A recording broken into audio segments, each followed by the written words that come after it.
தவமே ஜெயம் நேயர்களுக்கு எனது வணக்கம்.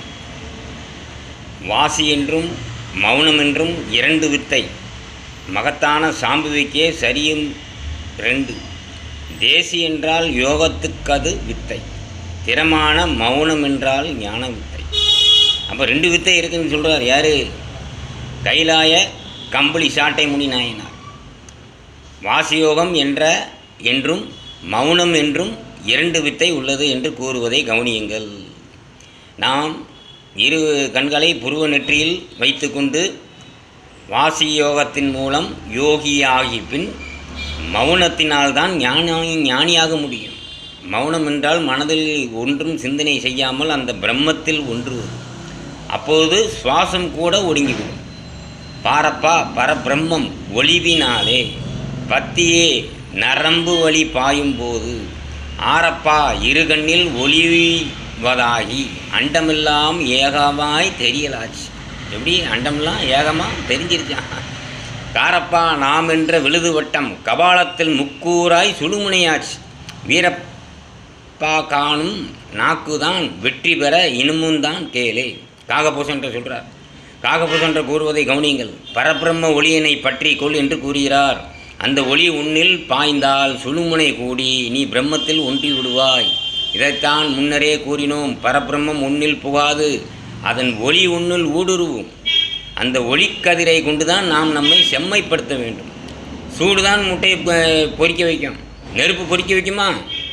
முட்டையத்துக்கு நெருப்பில் போட்டு என்னாகும்? ஆனால் அந்த சூட்டில் தானே அது குஞ்சு பொறிக்குது. நெருப்பில் பொறிக்க முடியல. அது மாதிரி தான் விளக்கின் ஒளியில் தான் நாம் செயலாற்ற முடியும். விளக்கு நம்முள் புகார். சிவபோக சாரத்தில் சொல்கிற பாருங்கள். உருவை அருவை ஒளியை வெளியை இருளை சிவமின்றீராதே மருளாய் பிறந்திருக்க கண்டிருக்க பிள்ளமர எங்கும் செறிந்த பொருள்தானே சிவம். எங்கும் செறிந்த பொருள் என்பதை கவனியுங்கள். அதுதான் பிரம்மம். எங்கும் செறிந்த பொருள். எங்கும் உள்ள பொருள் எது? பிரம்மம் மட்டும்தான் எல்லா இடத்துலையும் உள்ள. நெருப்பென்றால் வாய் சுடுமா? நெய் பால் தேன் கட்டி கருப்பட்டி என்றால் காணி வறுப்பதுடன் நீ பிரம்மம் என்றால் கால் நீ பிரம்மம் ஆயினாயோ. நீ பிரம்மன் சர்க்குருவே நில். என்ன சொல்கிறாரு? நீ பிரம்மம் என்று கூறிவிட்டால் நீ பிரம்மம் ஆகிவிட மாட்டாய். நான் பிரம்மம் அப்படின்ட்டுனா பிரம்மம் ஆயிட முடியுமா? வாயில் தான் சொல்லலாம். அதைத்தான் அவர் கூறுகிறார். நெருப்பு என்றால் வாய் சுடுமா? கருப்பட்டி என்றால் வாய் இனிக்குமா? இனிக்காது. நீ பிரம்மத்தில் கலக்க வேண்டும். அதை விடுத்து கேள்வி கேட்டுக்கொண்டிருக்காதே. அவரவர் வினைவழி அவரவர் வந்தனர். அவரவர் வினைவழி அவரவர் அனுபவம். எவரெனக் உதவிலார் எவரெனக் உதவிலர் தவறவர் நினைவது தமையுணர்வு. அது சிவபோகத்தில் சொல்கிறார். எந்த கண்ணீருக்காகவும் சத்தியத்தை கைவிடாது. சத்தியம் என்றால் வாயில் வரும் வார்த்தைகள் அல்ல.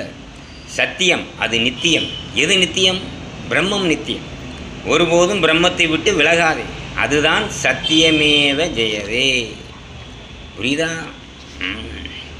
இப்போ எந்த கலையில் காலையில் எந்திரிக்கணுங்கிறத நீங்கள் முதல் தெரிஞ்சுக்கணும். காலையில் எந்திரிக்கும் போது எந்த கலையில் எந்திரிக்க வேண்டும்? சூரிய கலையா சந்திர கலையா? நீங்கள் எந்த கலையில் அந்த கிழமையில் எந்திரிக்கிறீங்களோ அந்த கிழமையில் நீங்கள் எந்திரிச்சிங்கன்னா அந்த நிலையில் அந்த நாள் உங்களுக்கு நல்ல நாளாக இருக்கும். எந்த இடைஞ்சலும் வராது. ஆமாம், பகவத்கீதையில் சொல்கிறார்ல, தலைக்கு வந்தது தலைப்பாயோட போயிடுச்சு அப்படின்னு. அப்படி எந்த விபத்தோ எந்த ஆபத்தோ எதுவும் நிகழ வேண்டாம் என்றால் காலையில் துயில் எழும்பும்போது திங்கள் அன்று சந்திர கலையில் எழ வேண்டும். செவ்வாய்க்கிழமை சூரிய கலையில் எழ வேண்டும். புதனில் சந்திரகலையில் எழ வேண்டும். வியாழன் தேய்பிறையாக இருந்தால் சூரியகலை, வளர்பிறையாக இருந்தால் சந்திரகலையில் எந்திரிக்கணும். வெள்ளிக்கிழமை சந்திரகலையில் எந்திரிக்க வேண்டும். சனிக்கிழமை சூரியகலையில் எந்திரிக்க வேண்டும். ஞாயிறு சூரியகலையில் எந்திரிக்க வேண்டும். பெண்ணிற்கு வலது சந்திரகலையாகவும் இடது சூரியகலையாகவும் வைத்துக்கொள்ள வேண்டும். ஆணுக்கு வலது சூரியகலை, இடது சந்திரகலை. இப்படி ரெண்டு பேருக்கும் மாற்றி மாற்றி இருக்கணும். பார்த்துக்கோங்க. எல்லாத்துக்கும் ஒரே கலை இல்லை. இங்கே எல்லாத்துக்கும் ஒரே கலைன்னு சொல்லி தராங்க. முதல்ல அதை பார்த்துக்கோங்க.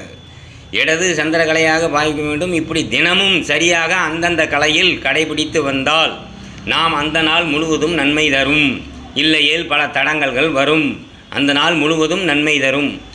இல்லையேல் பல தடங்கல்கள் வரும். சித்திரை முதல் தேதியில் எந்த கிழமையாக இருந்தாலும் சூரிய கலையில் தான் எந்திரிக்கணும். சரியா? ஒரு மரம் இன்னொரு மரத்திற்கு தண்ணீர் தர முடியாது. தனக்கு வேண்டியதை நாம் தான் கிரகித்து கொள்ள வேண்டும். கிரகித்து கொண்டு நாம் தான் வளர வேண்டும். உன் பஞ்சபூதங்களைத்தான் உனக்கு எதிரி. அதை வென்று நீ வாழ பழகி. சரியா? வணக்கம்.